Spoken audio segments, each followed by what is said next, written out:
Yes, yes, yes. Bonjour, bonjour, bonjour. Vous allez bien? Yes, je vous souhaite la bienvenue à tous et à toutes à l'église CCH dans cette belle matinée ensoleillée. Je m'appelle Andrew, je suis pasteur de jeunesse à cette église CCH et je suis très content de vous voir. Écoute, si c'est la première fois que vous venez à notre église, il y a une table de bienvenue juste à l'extérieur qui est faite pour vous. Alors, si vous avez des questions, si vous voulez savoir plus à propos de l'église, à propos de la foi, eh bien, la table de bienvenue est là pour vous répondre. Alors, soyez les bienvenus à la table de bienvenue. Dimanche prochain, nous aurons une réunion spécifiquement pour les ados. Évidemment, vous êtes toujours les bienvenus ici. Mais la semaine prochaine, il y aura une réunion spéciale avec moi et ma fiancée Danica. Alors, on est très contents, on a hâte de pouvoir passer du temps avec vos jeunes. Alors, amenez vos jeunes, s'ils sont à la maison en ce moment, amenez-les la semaine prochaine. Il y aura un programme spécial pour eux. Pour ceux qui sont présents aujourd'hui, participez à la réunion, interagissez avec le contenu. S'il y a quelque chose qui vous bénit, s'il y a quelque chose qui vous touche, faites-le savoir. Alors répondez avec des amens, applaudissez des mains, parce que numéro 1, ça encourage le prédicateur et deuxièmement, ça crée une atmosphère beaucoup plus dynamique. Alors soyez interactifs avec le contenu. Avant qu'on procède avec la réunion, j'aimerais juste qu'on puisse remettre la réunion dans les mains de Dieu. Alors venez avec moi dans la prière. Seigneur Dieu, je te remercie pour chaque personne qui est ici, Seigneur. Je te remercie pour cette église, Seigneur, cette église qui vient pour bénir les gens, Seigneur. Je prie que tu puisses avoir ta main sur chaque interaction, Seigneur, chaque partie de la réunion, Seigneur, que ce soit au début, pendant la réunion ou même après, Seigneur. Que tu puisses venir oindre Pasteur Kendi de ton onction, Seigneur, pour qu'il puisse livrer un message qui est fait spécifiquement pour chaque personne qui est ici, Seigneur. Je prie qu'on peut passer un bon temps dans ta présence. Dans ce nom, je te prie. Amen. Sur ce, accueillons Pasteur Kendi. Est-ce que vous allez bien?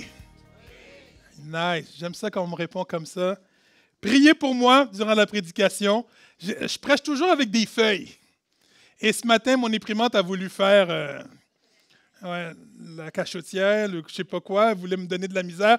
Et j'ai dit, bon, on n'a pas le choix, on va prêcher avec l'iPad et ça va être une première fois. Aujourd'hui, Pasteur Laurent n'est pas là. Il est allé prêcher à l'église à Saint-Hyacinthe. Il a été invité, donc on puisse le garder en prière. Et la semaine prochaine, il sera de retour avec nous pour continuer la thématique que nous sommes encore actuellement. La thématique s'intitule « Vision 1.0 » découvre le cœur de Dieu et resplendit d'une foi vivante. Et pourquoi 1.0? Comme si cette thématique était un préalable ou comme si Dieu nous disait que c'était un préalable pour la suite, un préalable pour les prochaines versions ou les prochaines étapes que Dieu veut pour notre vie, que Dieu veut pour notre Église. Souvent, on est bon à vouloir sauter des étapes. Ou comme cette expression qui dit, avant d'apprendre à courir, il faut apprendre à marcher. Comme nos petits-enfants des fois. Tu sais, ils sont contents de pouvoir marcher, là, ils courent, puis ils se frappent, boum! Mais non, on dit, relax, apprends à marcher, d'étape en étape. Ou, souvent, c'est arrivé à chacun de nous ici, de monter un meuble IKEA juste en regardant la photo. Je n'ai pas besoin de lire les instructions. Et tu montes ton meuble IKEA pour te rendre compte, des fois, il te reste des morceaux, ou te rendre compte qu'il y a un morceau qui est mal placé. Mais c'est arrivé déjà, le morceau était mal placé. Malheureusement, j'ai dû défaire toute l'étagère, remettre le morceau à l'endroit et remonter. Mais si j'avais fait les choses en étapes, j'aurais pris le temps, de regarder l'image, de lire les instructions et j'aurais monté le meuble du premier coup. Avant d'arriver au résultat final, il faudrait passer par toutes les étapes que nous devons passer. Des fois, des préalables qui nous font des fois la vie dure, mais qui nous aidera à mieux comprendre la suite, à mieux être préparés pour la suite, à mieux entendre qu'est-ce que Dieu a à nous dire. Souvent, Dieu veut nous faire passer d'étape en étape pour qu'on soit prêt à entendre et à recevoir qu'est-ce qu'il a préparé personnellement pour nos vies. Personnellement, pour notre Église CCH, où ce que Dieu veut nous préparer, oui, individuellement, mais Dieu veut nous préparer collectivement à recevoir qu'est-ce qu'il veut pour notre Église. Un Dieu qui dit, j'ai tant de choses à vous dire, mais qui se révèle d'étape en étape. Parce qu'on n'est pas toujours prêt à écouter, à entendre qu'est-ce que Dieu a à dire, ou on n'est pas assez mature ou préparé à entendre où ce que Dieu veut nous amener. Un Dieu qui veut nous dire, je sais où est-ce que je m'en vais, mais qui nous demande de lui faire confiance tout au long du processus. Un Dieu qui nous demande d'aller à son rythme. Un Dieu qui nous demande d'aller à sa vitesse. Un Dieu qui veut qu'on relaxe. Va à ma vitesse, va à ma cadence pour ta vie personnelle, mais aussi qu'on puisse avoir cette pensée d'aller au rythme de Dieu, à la vitesse de Dieu pour notre Église. Des fois, on voudrait tellement que notre Église soit tellement une plus grosse Église. On aimerait tellement que notre Église ait tous les ministères possibles. Des fois, on regarde des églises que ça fait 17 ans qu'ils fonctionnent comme des malades. Puis on aimerait comme entre eux autres, autant dire qu'il y a un Dieu qui dit « Hey, j'ai des plans pour vous, mais à ma vitesse, à mon rythme. » Et comme tout à l'heure, comme j'ai dit, de ne pas faire comme nos petits-enfants, à aller tellement trop vite, à se frapper la tête, puis à pleurer « Qu'est-ce qui se passe? » À ne pas comprendre. Mais si on aurait pris notre temps et d'aller d'étape en étape, on ne serait peut-être pas en train de nous casser la tête à dire qu'est-ce qui arrive à nos vies. On ne serait pas en train de nous casser la tête en train de dire à Dieu, c'est quoi ton problème? Pourquoi tu m'as laissé tomber? Parce que souvent, Dieu aurait dû dire, je ne t'ai pas envoyé. Je ne t'ai pas dit de le faire, mais tu as voulu faire à ta propre tête. Découvre le cœur de Dieu et resplendis d'une foi vivante. Je pense que c'est une thématique qui nous incite à rechercher le cœur de Dieu. À pas juste rechercher le cœur de Dieu, mais à étudier le cœur de Dieu, à appliquer ce que nous recevons de Dieu, à vraiment appliquer ce que nous avons appris de Dieu, à analyser, à méditer, à scruter la parole de Dieu, à scruter le cœur de Dieu, afin de voir comment notre Dieu est grand, comment notre Dieu est bon, comment notre Dieu peut être extraordinaire. De constater son amour, de constater sa grâce, de constater sa miséricorde, de constater qu'il pense à tout. Quand on pense que je pense... Moi, je suis un gars qui aime ça, penser à tout. C'est au cas où. Mon sac, souvent, j'ai toujours un sac d'école. Tout le monde dit, qu'est-ce qu'il y a dans ton sac d'école? J'ai plein d'au cas où. J'ai au cas où, on ne sait jamais. Mais notre Dieu est capable de voir encore plus loin que nous. C'est le meilleur Dieu qui peut, pour notre vie, pour voir les au cas où. Et qui sait qu'est-ce que nous avons besoin. Vous savez, à la force de passer du temps avec quelqu'un, à la force d'avoir affaire avec quelqu'un, nous sommes capables de mieux connaître cette personne. Nous sommes capables de donner cette personne comme référence à d'autres personnes. Mais c'est de la même manière que plus on passe du temps avec Dieu, plus on passe du temps à prier, à méditer, plus nous serons en mesure de connaître le cœur de Dieu, de connaître ses visions pour nous et d'être capable de dire aux autres, moi j'ai une référence à donner pour ta vie, puis c'est Dieu. C'est Dieu que tu as besoin dans ta vie. Que nos recherches, que nos moments d'analyse, que nos moments intimes avec Dieu puissent impacter notre vie, puissent faire grandir notre foi, puissent faire grandir notre confiance en lui. De constater que notre Dieu n'est pas méchant. Il n'est pas méchant, mais il veut constamment notre bien. Que notre foi puisse être une foi vivante, que notre foi puisse être une foi active, que notre foi puisse être une foi concrète, que notre foi puisse amener du fruit, que notre foi ne soit pas juste un bibelot, que notre foi puisse amener quelque chose de plus dans notre vie, que notre foi puisse être plus qu'un mot. J'ai la foi. Il faut que ce soit plus qu'un mot, plus qu'une expression. Que notre foi puisse être quelque chose de réel, quelque chose de vrai, quelque chose de visible, quelque chose de palpable. Une foi qui va nous aider à défier et à déranger ce qui est normal. Une foi qui nous amène à être dans le calme et dans la paix, et non dans la tourmente et dans le stress. Ça me fait penser à l'histoire de Jésus qui dormait dans une barque. Jésus, il dort dans la barque, il est avec ses disciples, et ses disciples commencent à s'affoler parce que, bon, la tempête commence. Puis lui, Jésus, qu'est-ce qu'il faisait? Il dormait. Une histoire qu'on peut trouver dans tous les évangiles. Et moi, je vais lire ce passage dans Luc 8, versets 24 et 25, qui dit « Les disciples s'approchèrent de Jésus et ils le réveillèrent en disant « Maître, Maître, nous allons mourir !» Jésus se réveille. Il menace le vent et les grosses vagues. Alors la tempête s'arrête et tout devient calme.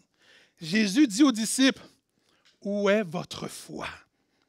Ils ont très peur et ils sont étonnés. Et ils se disent entre eux, qui donc est cet homme? Il commande même au vent et à l'eau et ils lui obéissent. Une foi qui défie les comportements normaux. Et moi, je peux vous dire que c'est normal de s'inquiéter comme les disciples. Si j'aurais été dans le bateau avec les disciples, j'aurais fait la même chose. Je m'aurais inquiété, je m'aurais affolé, puis je pense que j'aurais crié après Jésus, « Qu'est-ce que tu fais? » À dormir comme ça. Et ça me rappelle un voyage, on s'était, ça fait quoi? On était en voyage de noces, et donc on venait juste faire de se marier, puis on est parti à Cancun, au Mexique, comme voyage de lune de miel. Et dans une des excursions qu'on avait à faire, c'était une excursion en bateau, mais c'était vraiment, puis après on faisait de la plongée sous-marine, mais qu'est-ce qui était vraiment plaisant, c'est que chaque groupe ou chaque couple avait son propre bateau. Petit bateau. Fait qu'on était 15 bateaux à suivre le guide. Ah, puis c'était plaisant. On avait notre gilet de sauvetage. Tu sais, je roule, je navigue. Tu sais, tu suis le peuple, tu suis. Et tout d'un coup, le ciel est passé de bleu à bleu-gris, à gris foncé. Et tu vois le ciel changer. Tu sens le vent monter. Mais le guide continue à aller loin des rives. Et il dit, mais qu'est-ce qu'il attend pour qu'on puisse retourner? Et tout d'un coup, le vent commence à pousser. Il a commencé à pleuvoir. Et qu'est-ce que le guide a fait? Il a dit à tout le monde, arrêtez vos bateaux. On est resté là, dans la tempête. Ou c'est une tempête, une mini-tempête. Mais pour moi, je dis, Seigneur, si c'est comme ça que tu m'appelles au ciel, c'est méchant. Ça fait juste 3 jours qu'on est mariés, puis c'est déjà, tu nous rappelles. Seigneur, qu'est-ce qui se passe? Et j'ai pris de panique. Un peu plus, je me disais que j'allais mettre mon moteur à on et dire, tu sais, au groupe, ciao, moi, la rive est là, puis je m'en vais vers la rive parce que je veux sauver ma vie. Et c'était normal de craindre pour sa vie. C'était normal de tout essayer pour sauver sa vie. Et je crois que j'aurais fait la même chose que les disciples. Et Dieu fait quelque chose parce que je veux que tu nous sauves. Mais un passage qui nous rappelle plutôt que peu importe la situation, si nous avons la foi, si nous croyons que Dieu est avec nous, qui sera contre nous? Peu importe la situation dans laquelle que tu vis, si tu as la foi, si tu crois que Dieu est dans ton bateau, qu'il dort ou qu'il ne dort pas, le but c'est qu'il soit là. De quoi aurais-je peur? Peu importe la tempête de ta vie, amène Jésus dans ton bateau. Amène Jésus à, comme tout à l'heure, j'ai dit d'avoir une foi qui défie la normale. Où est-ce que tout le monde aurait dû s'inquiéter à rouler, à courir comme des malades, mais toi, tu es là paisiblement. Puis les gens disent, pourquoi tu es paisible? Parce que j'ai Jésus avec moi. Parce que j'ai Dieu avec moi. J'ai quelqu'un qui va prendre contrôle sur le vent. J'ai quelqu'un qui va prendre contrôle de la situation. Il y a quelqu'un qui est en train de travailler pour moi à régler la situation. Et la seule chose que je dois faire, c'est de m'asseoir et de contempler sa grandeur. De contempler qu'est-ce qu'il est en train de faire. Et de ne pas interférer à ce qu'il essaye de faire dans ma vie. On devrait être dans la paix et dans le calme. Peu importe l'intensité de la tempête qui se passe dans nos vies. Parce que Dieu est là. La question que j'ai pour toi, comme ce verset que nous avons lu, où est ta foi? Où est ta confiance envers Dieu quand les tempêtes surgissent dans ta vie? Notre foi devrait être plus qu'un mot, plus qu'une expression, mais devrait être quelque chose de concret dans notre vie. Quelque chose de réel, quelque chose d'utile que nous utilisons à toutes les sources de nos vies. J'ai la foi. J'ai un Dieu qui est avec moi. Est-ce que Dieu dormait réellement? Est-ce que Jésus dormait réellement dans le bateau? Mais dans Psaume 121, versets 4 et 5, c'est écrit, « Non, il ne ferme pas les yeux, il ne dort pas, le gardien d'Israël. Le Seigneur est ton gardien, le Seigneur te protège, il est auprès de toi. » Des fois, on pense que Dieu dort. Des fois, on pense que Dieu nous oublie. Puis Dieu dit, non, non, non, je ne dors pas. Puis même si je dormirais, je prendrais soin de toi. Même si Dieu dormait ou dormirait, whatever. S'il dormait, est-ce qu'il y a quelque chose qui étonne notre Dieu? Se rappeler que notre Dieu n'est jamais en retard. Nous autres, on est en train de capoter. Ah! Tu dis, un instant, ce n'est pas encore le bon moment. Un instant. Dans notre foi, d'être capable d'être patient. Parce qu'il y a un Dieu qui dit, je ne suis jamais en retard. Même peut-être de notre propre yeux humain. Seigneur, c'est là que tu aurais dû agir. C'est là que j'avais besoin de l'argent. C'est là que j'aurais dû être capable de payer mon loyer. C'est là que tu aurais dû intervenir. Mais il y a un Dieu qui dit, je ne suis pas en retard. J'ai mes plans. J'ai mes projets pour toi. Fais-moi juste confiance. Pendant que je faisais ma prêche, que je pensais à cette histoire de bateau, puis que moi, j'aurais shaké Jésus pas à peu près, lève-toi pour qu'il puisse se lever, je me suis mis à penser au Titanic. Ce bateau gigantesque que personne ne pouvait couler. Même pas Dieu. Et malheureusement, et tristement, le bateau a malheureusement commencé à couler. Et je me rappelle de ces scènes de films où ce que tu voyais des gens en train de s'affoler à vouloir sauver leur vie et qu'est-ce qui est normal. Et je me rappelle d'autres scènes où il y avait des gens qui étaient calmes, qui se résignaient, qui s'étaient résignés à leur sort, résignés à la situation, comme si c'était fini pour eux autres. Mais ça, ce n'est pas la foi, ça. La foi, ce n'est pas de se résigner ou d'abandonner. La foi, c'est de déposer dans les pieds du Seigneur la situation. La foi, c'est de croire et d'avoir confiance en Dieu, que Dieu prendra soin de la situation, que Dieu fera ce qu'il a à faire et que Dieu ne me laissera pas tomber. C'est ça la foi. Que Dieu travaillera, il va travailler à propos de la situation et que toute chose va se faire selon sa faveur. Et la seule chose qu'on doit faire, c'est juste, Seigneur, je te remets la situation, mais je reste en paix et en calme, pas parce que j'abandonne, parce que je te fais confiance. Ésaïe 41, verset 10 dit, « N'aie pas peur, je suis avec toi. Regarde autour de toi ne regarde pas autour de toi avec inquiétude.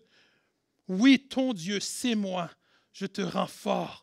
Je viens à ton secours. Je te protège avec ma main puissante et victorieuse. » Que notre foi puisse être une foi vivante, que notre foi puisse être une foi active, qu'on puisse se rappeler que notre Dieu est avec nous, constamment, peu importe les circonstances, dans les bons moments que dans les mauvais moments, que notre Dieu est avec nous, que notre foi puisse être une foi contagieuse, que notre foi puisse être une référence, un modèle, un témoignage de la grandeur de Dieu pour notre vie, qu'on puisse se rappeler que notre Dieu est tellement beau que notre foi devrait toujours grandir, d'espoir en espoir, notre foi devrait toujours grandir, mais que notre foi puisse être un modèle aussi pour les gens qui sont autour de nous. Que lorsqu'on est calme et lorsqu'on a une foi incroyable, que les gens nous traitent de malades. Tu dis, je ne suis pas malade, mais j'ai un Dieu sur qui je peux compter.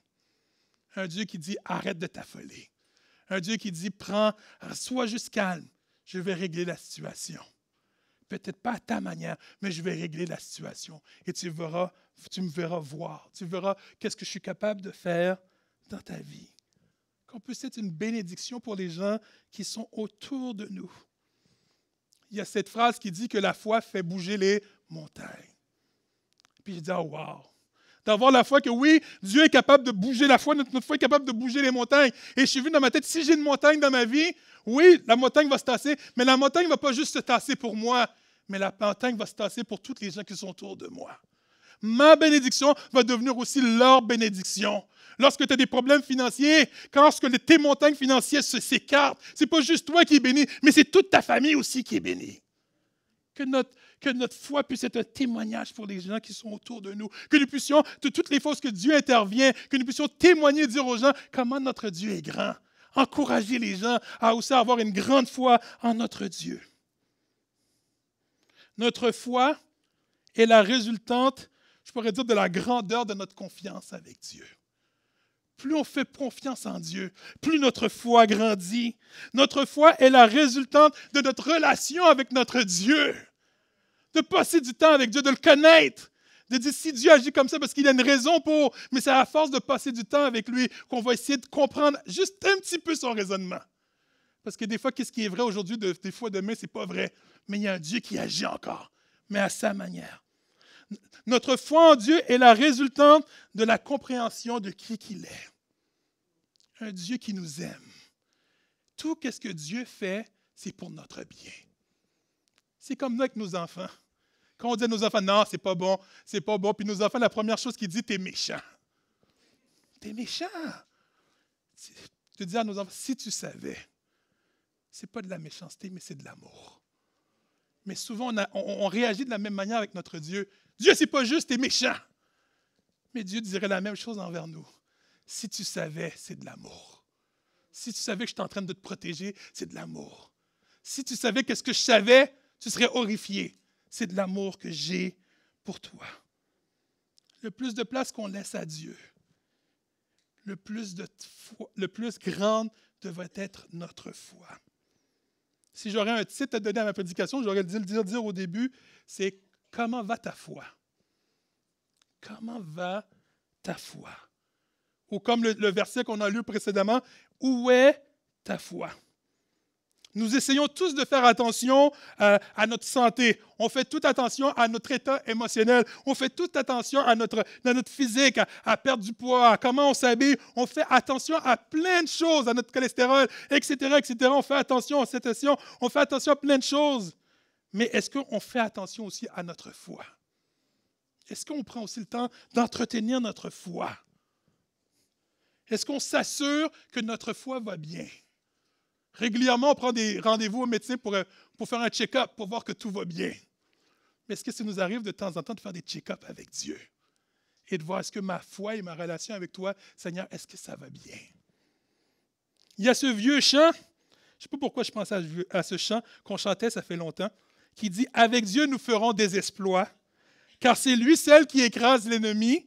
Chantons et crions la victoire. Christ est roi. » Je m'en rappelle dans le temps, quand on chantait ça, c'était le party. Si on ne prend pas le temps de découvrir le cœur de Dieu, si on ne prend pas le temps de chercher le cœur de Dieu, si on ne prend pas le temps d'expérimenter notre relation que nous avons avec Dieu, si on ne prend pas le temps, si on ne prend pas la chance de donner une chance à Dieu, de nous prouver qui il est réellement, si on ne prend pas le temps de juste dire à Dieu, tu sais quoi, je vais te laisser la chance de me montrer de qu'est-ce que tu es capable, si on ne prend pas le temps de voir et de goûter comment Dieu est bon, comment pourrions-nous affirmer avec certitude qu'avec Dieu, nous ferons des exploits? Comment qu'on peut le dire? Comment qu'on peut le faire? Si nous ne prenons pas soin de notre foi, comment qu'on peut chanter avec Dieu, nous ferons des exploits? Mais qu'est-ce qu'un exploit? Qu'est-ce qu'une victoire? Et chacun de nous ici, on pourrait sûrement donner une définition différente. C'est quoi un exploit? C'est quoi une victoire? Je suis allé chercher dans une définition. La définition du mot victoire désigne un succès lors d'une compétition, lors d'une lutte, lors d'une guerre. Et je me suis dit, tu sais quoi, je vais chercher des exemples de victoires. Oui, tu sais, des fois, des victoires qu'on aimerait peut-être dans nos vies, c'est que les gens se reconnaissent nos talents, reconnaissent notre potentiel, reconnaissent qui nous sommes. Des fois, des victoires qu'on aimerait avoir, c'est que le voisin déménage. OK? Je vois des gens qui rient, ça se peut. Il y a des victoires qu'on aimerait avoir, c'est que notre conjoint, notre mari ou notre femme change. Ce serait une belle victoire qu'on aimerait avoir. Hein? D'autres victoires qu'on aimerait avoir qui est venue dans ma tête, c'est que Dieu nous venge. Hein? Dieu, tu sais, des fois on dit, oui, Dieu venge-moi, mais pour de vrai, c'est juste Dieu, je veux juste avoir raison. Hein? Ça, ce serait une belle victoire. Ou des fois, on aimerait obtenir, je ne sais pas moi, un tel emploi ou un tel poste particulier, ce serait une victoire. Ou finir un programme d'études, ce serait une victoire. Ou avoir une guérison complète sur une partie de notre corps ou sur tout notre corps, et que ce soit physique, émotionnel, peu importe, ce serait une victoire. Mais vous savez, dans tous ces exemples que j'ai cités, et je pourrais en citer plein d'autres, une victoire est une victoire à condition que mes attentes, que mes objectifs, que mes plans, que mes projections, à qu'est-ce que j'avais pensé, soient atteints. Ça, c'est une victoire. C'est plus fort que nous. Le moi doit passer avant tout. Si ce n'est pas ce que j'avais pensé, ce n'est pas une victoire. Mes pensées avant tout, mes plans avant tout, mes objectifs avant tout, mon avenir avant tout, mon argent avant tout, mon essence, ça coûte trop cher avant tout. Juste en venant ici, je l'ai vu à 2,24, je dis Seigneur. Puis quand il va venir à 2 $, on va dire que c'est un bon prix. C'est normal de penser à soi. Je crois que Dieu veut qu'on pense à soi. Mais est-ce que c'est l'attitude que Dieu voudrait qu'on ait constamment dans notre vie, juste de centrer tout sur nous? Constamment sur nous, constamment sur nos besoins, constamment juste centré sur notre famille, sur les gens qui sont autour de nous, juste nous. C'est nos objectifs, mes projets. Mais la foi, c'est de croire en Dieu. La foi, c'est aussi de dépendre de Dieu. La foi, c'est d'espérer en Dieu. La foi, c'est aussi de s'abandonner à Dieu. La foi, c'est de renoncer à soi-même. La foi, c'est d'avoir confiance en Dieu. Et vous savez quoi? La foi, c'est aussi d'obéir à Dieu. Des fois, on oublie ça. Wow! Tout cela, en tout temps, en toutes circonstances. Je vais finir avec ce mot-là, obéir à Dieu. C'est aussi dans la foi. Il y a des gens qui décident, la foi devrait être un mode de vie, un style de vie, une façon de vivre. Moi, c'est la foi. Il y a des gens qui décident d'être végétariens. Soyez bénis s'il y a des végétariens ici. Des gens qui renoncent à la viande, c'est correct. Il y a des gens qui sont minimalistes, qui renoncent au bien, c'est correct. Il y a des gens qui sont matérialistes. Eux autres, ils renoncent à rien, ils veulent tout plus encore. Mais il y a des gens qui décident d'avoir la foi, mais qui renoncent à soi-même pour s'abandonner à Dieu et croire que Dieu est la solution. Au-delà d'être minimaliste, au-delà d'être végétarien, d'avoir ce mode de vie, moi j'ai la foi, ou que moi je renonce à moi-même pour les plans et la volonté de Dieu.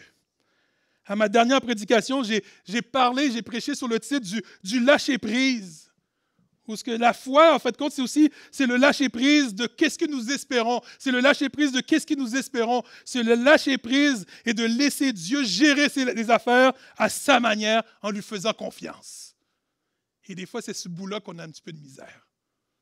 C'est quand on dit à Dieu, oui, j'aimerais que tu fasses quelque chose dans ma vie, mais souvent, ça vient avec une liste d'épicerie.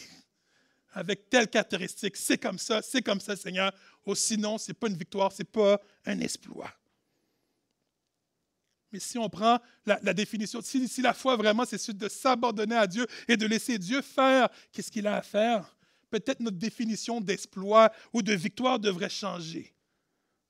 Parce qu'une victoire sans la volonté de Dieu ne devrait pas être une victoire. Elle devrait être juste quelque chose d'anodin. Tout à l'heure, je parlais d'une victoire que oui, Seigneur, dans ma tête, comment que je vois ça, c'est que le voisin puisse déménager.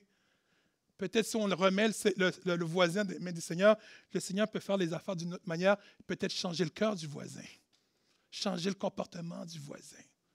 Peut-être Dieu, c'est comme ça qu'il veut le faire. Et dire, Seigneur, j'ai la foi que tu es capable de faire quelque chose à ta manière. Des fois, on veut que les gens reconnaissent notre potentiel, que les gens reconnaissent notre talent. Mais il y a un Dieu qui dit, il y a un temps pour chaque chose. Il y a un temps que tu dois rester caché. Mais il y a un temps que je vais te prendre et je vais t'élever devant les hommes. Mais d'être capable dans la foi de dire, Seigneur, je te fais confiance. Je vais rester caché le temps que je vais rester caché. Mais le jour que tu vas me présenter pour dire, voilà, c'est le temps que tu dois shine, le temps que tu dois briller, ça va être le temps de Dieu. Parce que souvent, on veut être la tête d'affiche. Souvent, on a des beaux projets, ça peut être correct. Mais il y a un moment où ce que Dieu dit, tu sais quoi, pourquoi je te cache? Parce que je veux te protéger.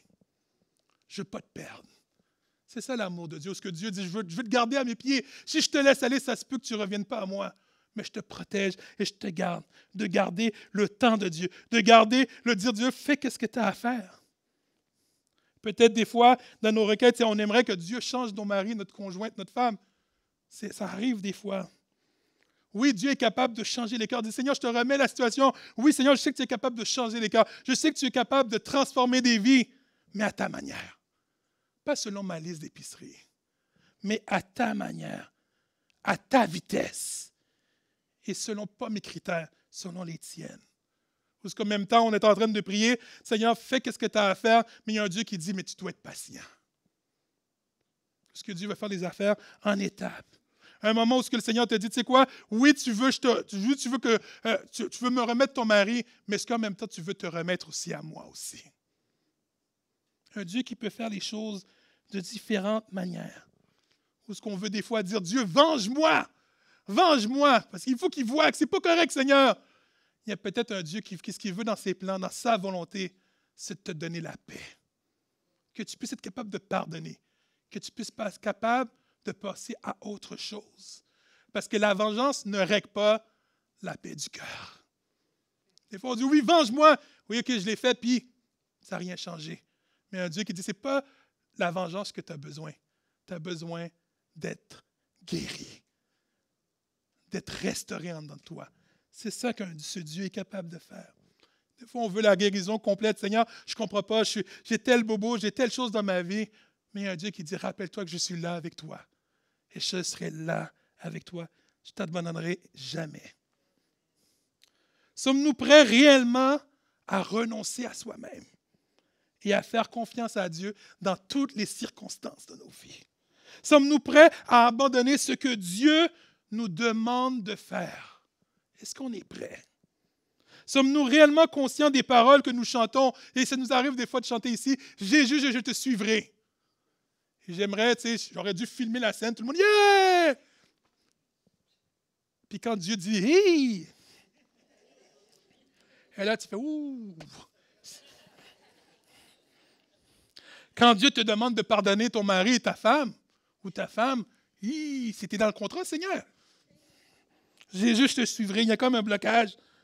Quand le Seigneur te demande sûrement des fois de suspendre certaines relations, c'est toxique, c'est pas... Oh, Seigneur, je te suivrai. Quand le Seigneur te demande de changer quelques comportements dans ta vie, puis dit tu devrais arrêter, hey, ça devient plus dur.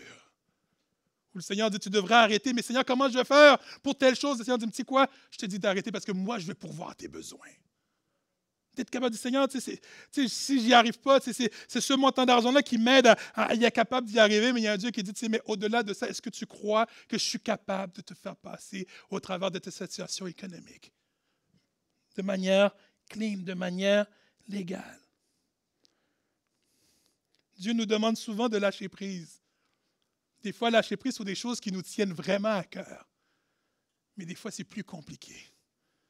De lâcher prise sur notre portefeuille. Dis, Seigneur, c'est mon portefeuille, j'ai travaillé fort. Mais un Dieu qui dit, mais c'est qui t'a donné la force? C'est qui bénit ton entreprise? Hein? Des fois, on dit, ah oui, j'ai travaillé fort, oui, mais on ne se rend pas compte que si ce n'était pas la grâce de Dieu qui tombait sur notre entreprise, si ce n'était pas la grâce de Dieu qui nous donnait la santé pour avoir tout cet argent, où serions-nous? Où est-ce qu'on serait? Mais d'avoir la foi, Seigneur, c'est toi qui donnes. Où est ta foi? Comment va ta foi? Luc 17, versets 3 à 5. Jésus qui est avec ses disciples, puis Jésus leur fait cette demande. Si ton frère s'est rendu coupable d'une faute, reprends-le. Et s'il change d'attitude, pardonne-lui. Et même s'il se rend coupable à ton égard 7 fois au cours de la même journée, et que 7 fois il revient te trouver en te disant qu'il change d'attitude, pardonne-lui. Les apôtres dirent au Seigneur, Seigneur, augmente notre foi.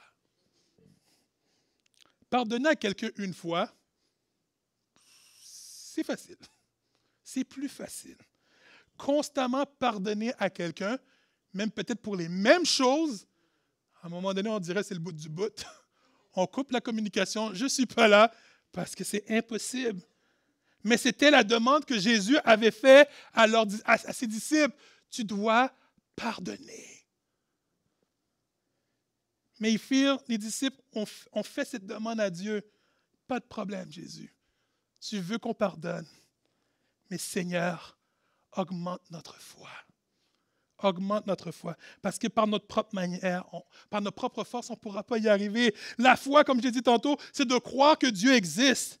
La foi, c'est de croire que Dieu est la vérité et qu'il dit la vérité. La foi, c'est d'avoir une confiance aveugle en Dieu. La foi, c'est de renoncer à soi-même, de s'abandonner, de ne pas succomber à notre propre tentation. De dire, tu sais quoi, je ne le pardonnerai pas parce qu'il ne le mérite pas. La foi, c'est de croire que Dieu est le rémunérateur de toutes choses. C'est lui qui pourvoit à nos besoins. C'est ça la foi. La foi, c'est de croire que Dieu veut constamment notre bien. Et comme j'ai dit tantôt, la foi, c'est d'être prêt à obéir à Dieu, d'être prêt à pardonner. C'est inclus dans le pacte de la foi. Comment dire j'ai la foi si on n'est pas prêt à faire ce que Dieu nous demande? Parce qu'un Dieu qui veut nous corriger au fur et à mesure. Si toutes ces choses sont vraies, pourquoi c'est compliqué de ne pas obéir à Dieu? Oui, Seigneur, on croit en toi. Oui, Seigneur, on sait que tu es un Dieu de vérité. Oui, Seigneur, on sait que tu es capable de grandes choses. On sait, Seigneur, que tu vois plus loin que nous. Tu sais ce qui est bon pour nous. Mais quand c'est la phase d'obéir, c'est un peu plus compliqué. Mais pourtant, toutes les autres choses sont vraies. Seigneur, augmente notre foi. Les disciples auraient pu baisser les bras devant la demande de Jésus et dire, Seigneur, tu sais quoi, on se voit à la prochaine conversation. Ciao! Parce que ça, qu'est-ce que tu nous demandes? C'est trop pour nous. Ou les disciples auraient pu dire à Jésus, t'es fou, t'es malade. Qu'est-ce que tu nous demandes? C'est surhumain. Mais les disciples avaient expérimenté c'était quoi d'être dans la présence de Dieu. Et à force d'être dans la présence de Dieu, les disciples ont commencé à comprendre le cœur de Dieu. Les disciples ont commencé à comprendre plus la vision de Dieu, à comprendre c'est quoi le royaume que Dieu voulait bâtir. Les disciples commençaient à comprendre les désirs de Dieu. Les disciples ont laissé leur cœur se faire façonner par Dieu. Laissé leur cœur se faire guider par Dieu. Tu dis, c'est Dieu, je te donne mon cœur, façonne-le, molle-le, transforme-le à ta manière. Les disciples croyaient en Jésus. Jésus ne les avait jamais laissés tomber. Jésus ne les avait jamais menti. Jésus a toujours pris soin d'eux. La demande des disciples au Seigneur était simple. Seigneur, augmente notre foi. Une parole d'obéissance. Une parole de renoncement à soi-même. Une parole d'affirmation qui veut juste dire, Jésus, que ta volonté soit faite et non la mienne. Des fois, on est bon pour faire des belles prières. Seigneur, Seigneur, Seigneur. Amen.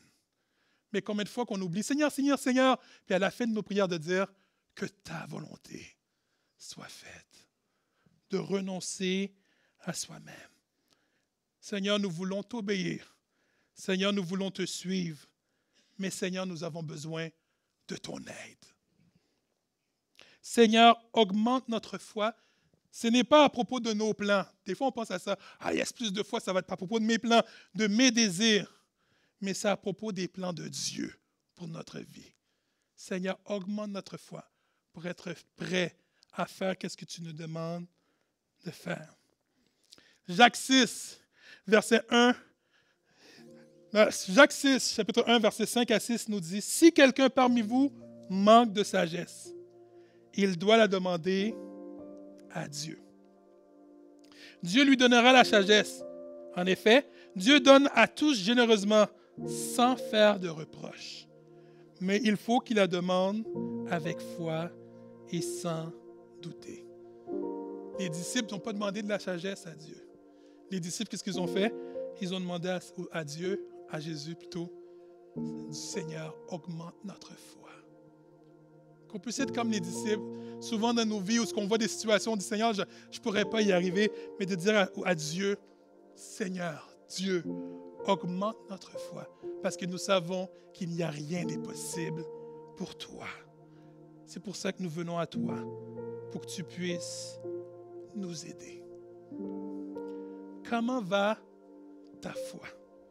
Comment va ma foi? Comment va notre foi? Ce vendredi-là, ma femme et moi, on revenait d'un mariage, puis on se parlait, puis elle me rappelait que ça faisait 10 ans, presque jour pour jour, que sa grande sœur était morte. J'ai fait « Oh, wow! » 10 ans. Lorsqu'elle parlait, je me suis mis à avoir des souvenirs du passé, de me rappeler de ma belle-sœur. Et c'est bizarre, 10 ans, c'est comme si c'était hier, le 10 ans. Souvent, quand on regarde en avant, le temps passe pas vite. C'est juste comme exemple, quand tu mets un café 2 minutes dans le four à micro-ondes, 2 minutes paraît une éternité. Fait qu'après 30 secondes, tu l'enlèves. T'sais. Mais quand on regarde dans le passé, 10 ans, c'est quoi? Des fois, c'est presque une fraction de seconde. Faire wow, c'était comme si c'était hier. Ma belle-sœur, il y a 10 ans, est morte. Ça n'a pas été facile pour ma femme. Ça n'a pas été facile pour personne. Pour ma femme, parce qu'elle était toujours avec elle. Pas facile pour moi, parce que j'aimais bien ma belle-sœur. Quand j'allais chez elle, elle me traitait comme un roi. C'était incroyable. Ma belle-sœur avait des talents incroyables. Pas facile, pourquoi? Parce qu'elle laissait derrière elle 3 enfants. Tu fais, Seigneur. Puis en plus, elle était en instance de divorce, puis tout. C'était comme, wow! Qu'est-ce qui se passe, Seigneur? Ça m'a pris du temps à lâcher prise à propos de la mort de ma belle-sœur. Ça m'a pris du temps à arrêter de questionner Dieu à propos de sa mort. Je disais à Dieu, Dieu, je ne comprends pas ce que tu fais. On dit que tu es parfait, on dit que tu fais des affaires incroyables, mais là, je pense que dans ton calcul mathématique, il y a une formule qui n'est pas correcte. Puis j'arrêtais pas de questionner Dieu. Dieu, what's up? Qu'est-ce qui se passe? Et je questionnais Dieu, je questionnais Dieu, mais je n'étais pas prêt à lâcher prise parce que je n'étais pas prêt non plus à recevoir ce que Dieu avait à me dire à propos de cette question. Souvent, on pose des questions puis on pense que Dieu ne répond pas. Oui, Dieu nous répond, mais est-ce qu'on est prêt à écouter ce que Dieu a à nous dire? Puis des fois, qu'est-ce que Dieu a à nous dire? Ça ne nous plaît pas. Je n'étais pas prêt à écouter, à entendre ce que Dieu avait à me dire. Puis à un moment donné, je ne sais pas pourquoi, j'étais en pleine réflexion et Dieu est venu me parler. Il m'a dit, tu sais, Kenzie, j'aimerais te répondre à propos de la mort de ta belle-sœur. Je sais que tu l'aimes. Puis même si je te répondrais, tu ne serais pas en accord avec moi. Mais qu'est-ce que je te demande, Kenzie, de faire? C'est lâche prise et rappelle-toi qui je suis. C'est lâche prise. Rappelle-toi de mes promesses. C'est lâche prise et rappelle-toi que je ne t'ai jamais laissé tomber. Puis c'est pas aujourd'hui que je vais te laisser tomber. Lâche prise. Je prendrai soin de toi. Lâche prise. Fais-moi confiance. Lâche prise. Puis obéis-moi. Des années plus tard, je peux vous dire que c'est vrai.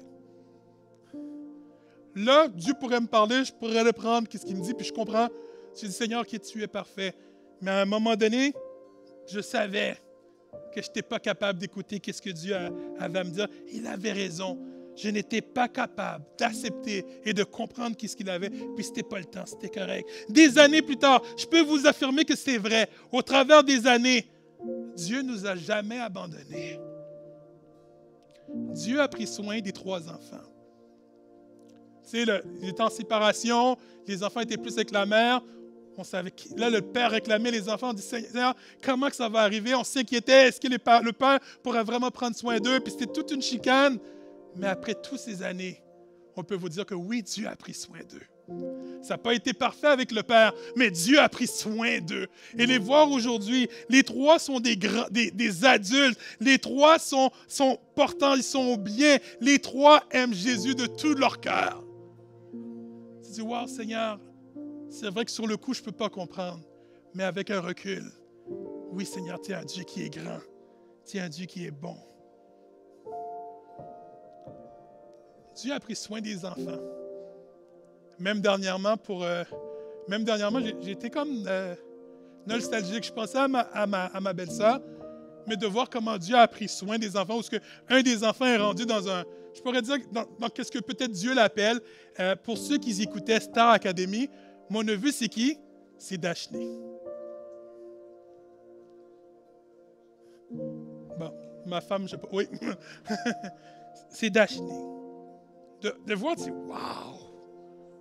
Ça me fait un petit peu de peine dans mon cœur parce que j'aurais aimé que ma belle-sœur soit là pour le voir. Il a bien fait. Puis il n'a pas gagné. Mais j'ai fait, wow, Seigneur, tu prends soin de tes enfants. Tu prends soin de nous. J'avais une pensée pour ma belle-sœur. C'est dommage qu'elle ne voit pas qu'est-ce qui se passe. Mais je suis sûr et certaine, elle, avec ce qu'elle a avec Dieu, elle sait que Dieu prend soin de ses enfants. Puis qu'elle n'a pas besoin de s'inquiéter. Est-ce que ça a été facile? Non. Mais durant tout ce processus, nous avons dû demander à Dieu, Seigneur, augmente notre foi. Seigneur, augmente notre foi. Notre foi en Dieu, c'est notre confiance en lui. C'est notre confiance en lui pour nous aider à passer aux différentes situations de ta vie. Peu importe la situation de ta vie, il y a Dieu qui dit « Aie foi en moi, aie confiance en moi. » Et je t'aiderai à passer au travers de toutes ces choses. Mais tu dois me faire confiance. Et au travers de tout cela, de voir, de constater la puissance de Dieu, de voir, de constater la grâce de Dieu, de voir et de constater son amour, de comment il est bon. Comment va ta foi? Peut-être aujourd'hui tu vas me dire, ah, ça va pas bien. Mais il n'est jamais trop tard pour rectifier la situation. Parce qu'il y a un Dieu qui nous écoute, qui me dit, tu as juste à me demander et je veux t'aider à que ta foi grandisse, grandisse, grandisse. Mais tu dois me faire confiance. Tu dois renoncer à moi. Mais il faut que tu sois prêt à me suivre. Comment va ta foi? On dit que la foi fait bouger les montagnes. Mon autre question pour toi, quelles sont les montagnes que tu as dans ta vie qui t'empêchent d'avancer ou qui te donnent de la misère? Est-ce que c'est peut-être ta situation familiale? Est-ce que peut-être c'est ton travail? Peut-être est-ce que c'est ta santé? Est-ce que c'est peut-être ta situation économique? Est-ce que peut-être c'est ton voisin?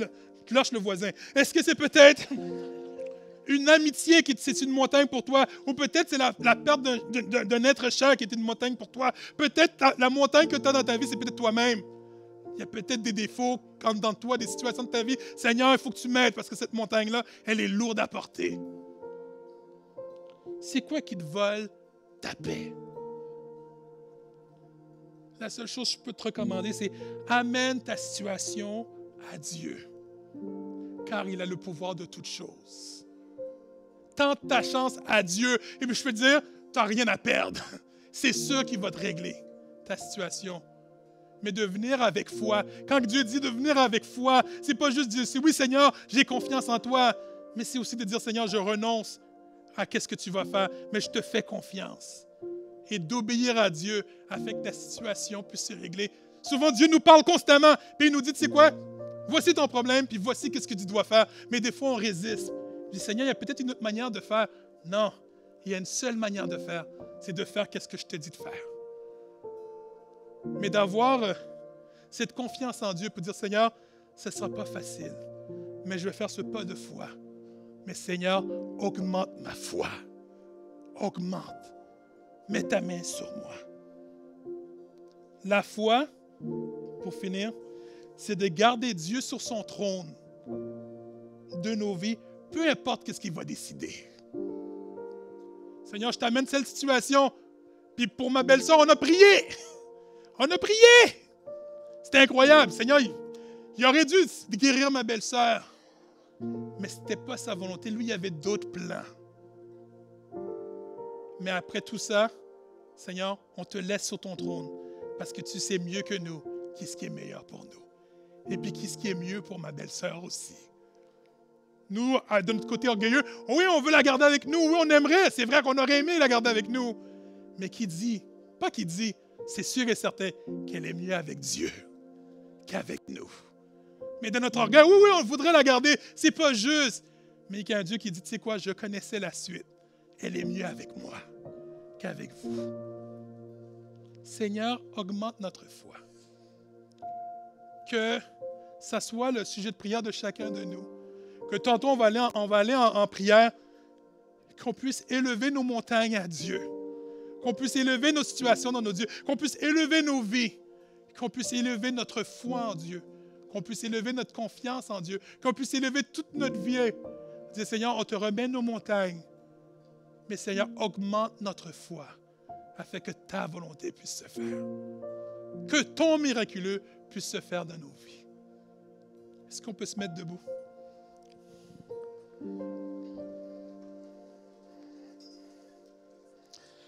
Seigneur, on te remet nos vies entre tes mains, Seigneur.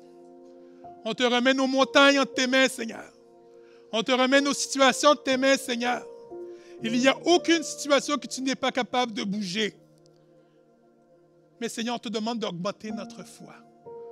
On te demande de nous aider à passer du temps avec toi, à mieux te connaître, Seigneur Dieu, à avoir plus confiance en toi, à vouloir plus s'abandonner à toi et à te faire confiance, Seigneur Dieu, et à t'obéir. Aide-nous, Seigneur. Il y a sûrement des parties de tout ça qui s'est réglé, mais il y a d'autres parties où c'est plus dur pour nous. Mais augmente notre foi, Seigneur. Qu'on puisse passer du temps avec toi, afin que tu sois capable de nous corriger, de nous transformer à ta manière, afin que nous puissions recevoir ce que tu as pour nous, Seigneur. C'est facile à dire, mais c'est plus dur. Mais nous savons, avec toi dans notre bateau, avec toi dans notre vie, tout est possible, Seigneur. Seigneur, bénis-nous, Seigneur. Gardez-nous dans ta présence et fais ce que tu as à faire et que les gens puissent prendre des décisions pour toi, Seigneur Dieu, pour l'éternité. C'est ainsi que je te prie, de le nom de ton Fils Jésus-Christ qui vaut sec et sec. Et tout le monde puisse dire un grand Amen.